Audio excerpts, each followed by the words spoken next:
How was uveitis understood before modern immunology?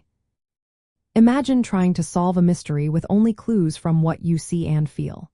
Before scientists understood how the immune system works, doctors looked at uveitis as a puzzling eye condition that caused redness, pain, and vision problems.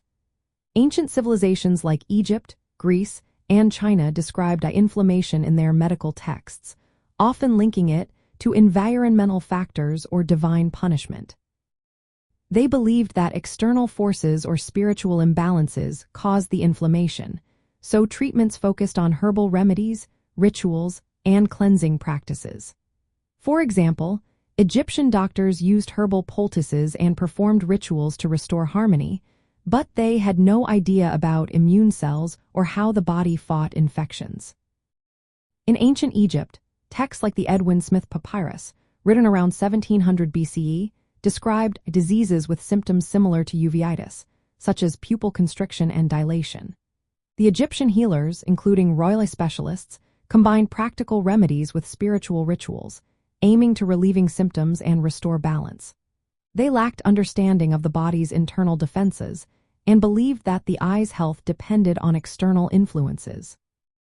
Similar ideas persisted in Greece and Rome, where eye inflammation was seen as a sign of imbalance or divine displeasure rather than a disease caused by internal processes. During medieval times and the early modern period, doctors continued to describe uveitis mainly by its symptoms, redness, pain, and blurry vision, without knowing what caused it. They recognized that inflammation was a bodily response but had no idea about immune cells or molecular pathways. The eye was considered a special, protected organ, and inflammation inside the eye was often thought to result from systemic infections or injuries rather than an immune system gone awry. Treatments remained herbal washes, or rituals aimed at removing toxins, with little understanding of the actual disease process. It was not until the 20th century, with the rise of modern immunology, that doctors began to understand uveitis as an immune-mediated disease. Researchers learned that immune cells like T cells and signaling molecules called cytokines played a role in causing inflammation inside the eye. They discovered that genetics could make some people more susceptible to autoimmune reactions that lead to uveitis. Before this knowledge, treatments were mostly empirical, using broad-spectrum anti-inflammatory drugs or steroids, with limited success and no targeted therapies.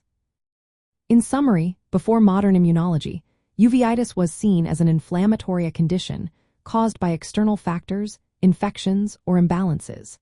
It was managed with herbal remedies, rituals, and symptomatic treatments, based on what was observed rather than an understanding of immune mechanisms.